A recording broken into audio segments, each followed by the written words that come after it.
Bismillahirrahmanirrahim. Assalamualaikum warahmatullahi wabarakatuh. Innal hamdalillah nahmaduhu wa nasta'inuhu wa nastaghfiruhu wa na'udzu billahi min syururi anfusina wa min sayyiati a'malina.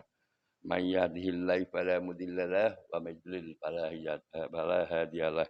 Asyhadu an la ilaha illallah wa la syarikalah wa asyhadu anna Muhammadan abduhu wa rasuluh. Allahumma shalli wa sallim wa barik ala Muhammad wa ala alihi wa sahbihi ajmain amma ba'du.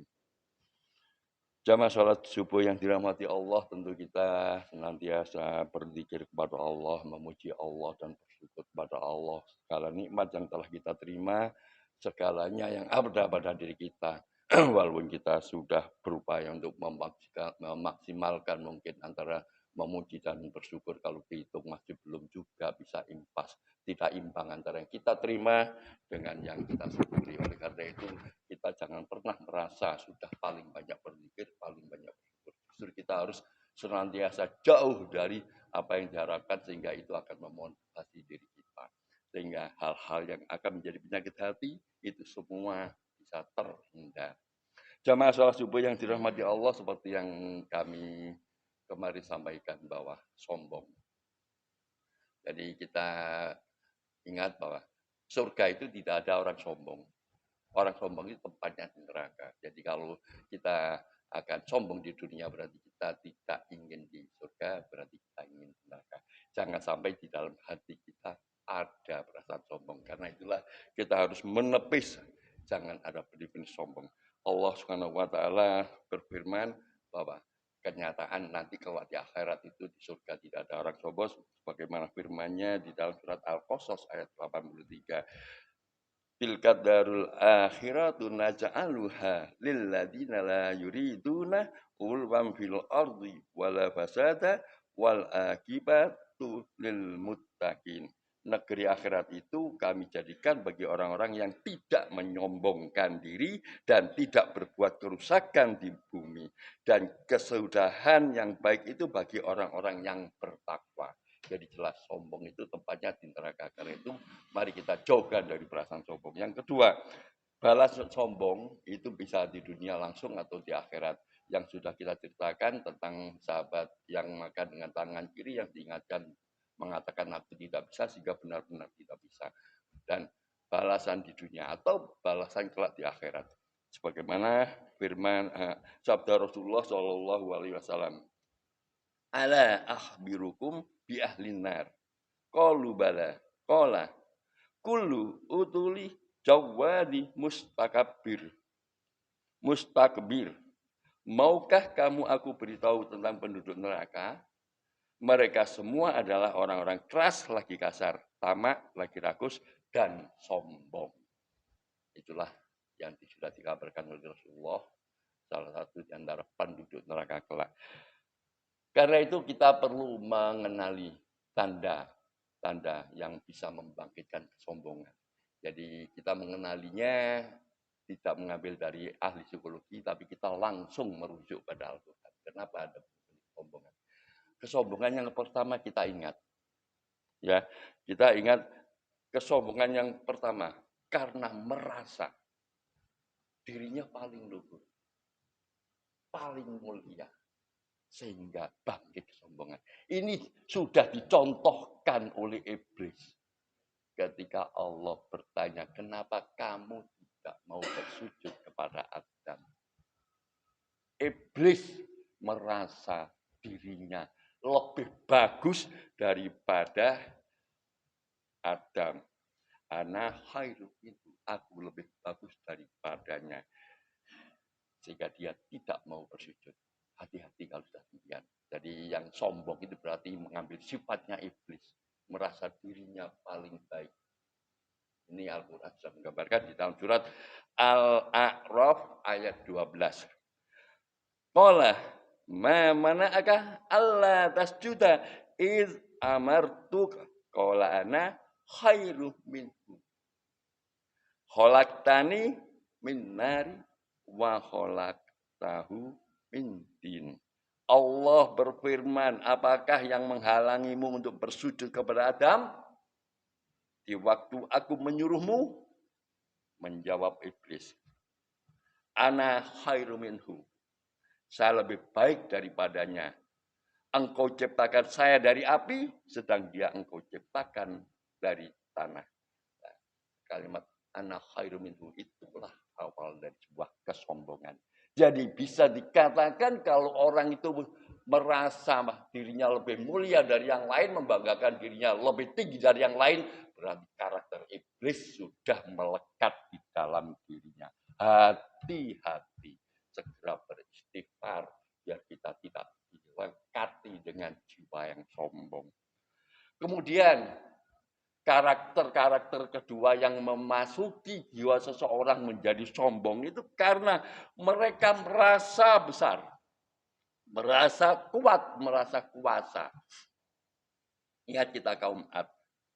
Jadi kaum Ad itu terbuai kekayaannya sehingga dia menantang azab Allah. Ini juga di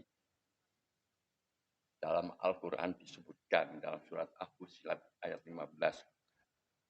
Fama ada fastakbaru fil ardi bighairil haqqi wa qalu man asaddu minna quwwah awalam yarau anna Allah alladzi khalaqahum huwa asaddu minhum quwwah wa kanu bi ayatina yajhadun. Adapun kaum Ad, maka mereka menyombongkan diri di muka bumi tanpa alasan yang benar dan berkata, siapakah yang lebih besar kekuatannya dari kami, dan apakah mereka itu tidak memperhatikan bahwa Allah yang menciptakan mereka adalah lebih besar kekuatannya daripada mereka, dan adalah mereka mengingkari tanda-tanda kekuatan dari kami. Siapakah yang lebih hebat kekuatannya dari kami? Dari kalimat siapakah yang lebih besar kekuatannya dari kami? Dia merasa paling besar, paling berkuasa, paling kuat. Ini juga awal dari kesombongan. Kalau kita suatu saat diangkat jadi sebuah pemimpin di mana saja, jangan merasa paling kuat, paling besar. Kita harus tetap mendudukan diri kita sebagai seorang insan yang penuh dengan kelemahan. Jangan pernah merasa diri kita paling hebat, karena itu adalah bibit-bibit kesombongan. Kemudian yang ketiga adalah merasa paling benar, padahal kenyataannya dia adalah zalim. Insya Allah semua sudah mengenal siapakah dia. Itulah Fir'aun. Fir'aun, dia merasa semuanya paling benar. Bahkan ketika menyuruhnya untuk membunuh Nabi Musa pun dia merasa paling benar. Kalau ditanyakan oleh orang alim bagaimana kalau nanti ada azab Allah didatangkan umat kita, dia mengatakan aku hanya memberikan jalan petunjuk yang paling benar, dan itu adalah apa yang aku katakan. Bisa diperdomani, dia menganggap apa yang dia laksanakan paling benar. Padahal kenyataannya dia adalah zalim. Ini kita bisa melihat di dalam surat Al-Mu'min ayat 29. Qala fir'aunu ma urikum illa ma aro wa ma ahdikum illa sabilar rosad. Aku hanya mengemukakan kepadamu apa yang aku pandang baik, dan aku hanya menunjukkan kepadamu jalan yang benar. Walaupun sebenarnya dia juga orang paling dolim, tapi apa yang dia lesankan, apa yang dia perintahkan, dia beranggapan itulah yang paling benar. Nah, ini juga berbahaya. Kemudian yang keempat, merasa pintar dan kaya, sehingga lupa bahwa segalanya itu adalah pemberian dari Allah, karunia Allah. Jadi karena dia merasa pintar, bisa menjadi kaya. Ini sudah dicontohkan dan semuanya tentu masih ingat Korun. Korun itu memiliki kekayaan yang banyak. Dia merasa karena kekayaan dimiliki itu karena kepintarannya. Ini juga mengingkari bahwa apa yang diberikan kekayaan kepada manusia itu adalah karunia Allah. Sehingga apa yang diterima sedikit banyak itu semua dari Allah. Tidak boleh mengatakan, aku kok sekolahku dhuwur, mesti aja pekerjaanku lancar, aku gampang golek dunyo.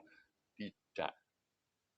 Jadi semua yang kita terima. Itu adalah karunia Allah. Kita ingat dalam surat Al-Qasas ayat 78. Qarun mengatakan, qala innama utituhu ala ilmi indi.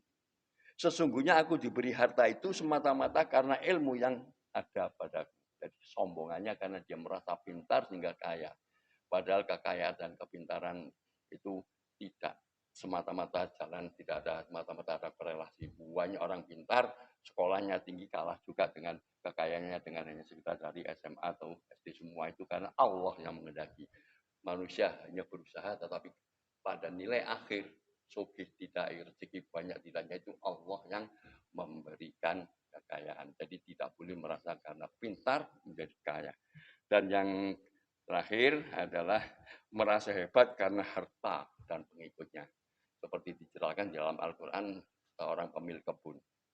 Seorang pemilik kebun itu berani mengatakan hartaku lebih banyak daripada hartamu dan pengikut-pengikutku lebih kuat. Ini juga orang yang merasa sombong diabadikan dalam surat Al-Kahfi ayat 34. Wa kana lahu tamaru faqala li sahibihi wa huwa yuhawiruhu ana agasaru minka ma lawa azun nafaro. Dan dia mempunyai kekayaan besar, maka ia berkata kepada kawannya yang mukmin ketika bercakap-cakap dengan dia mengatakan hartaku lebih banyak daripada hartamu dan pengikut-pengikutku lebih kuat. Jadi sesuatu yang beranggapan dirinya paling hebat itu adalah kesombongan. Membanggakan diri.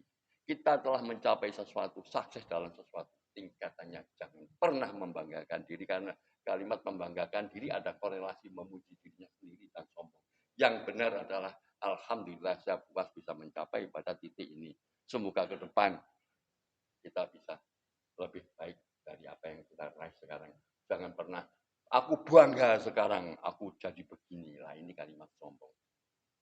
Jadi penataan bahasa itu juga perlu karena bahasa memiliki makna yang berbeda dalam pemahaman jika disampaikan dalam bentuk intonasi dan tekanan yang berbeda. Sehingga etika dalam berbicara pun kita perlu tahu dan perlu belajar. Itulah kewajiban kita sebagai seorang muslim sehingga cermin kehidupan muslim jauh dari unsur kesombongan, santun dan enak didengarkan. Bertutur kata. Inilah semoga kita dijauhkan dari contoh-contoh yang sudah dicontohkan oleh Allah lewat firman-Nya di dalam Al-Quran yang sudah kami sebutkan tadi. Ada 5 unsur yang semoga kita senantiasa ingat bahwa sikap begini adalah benih-benih kesombongan.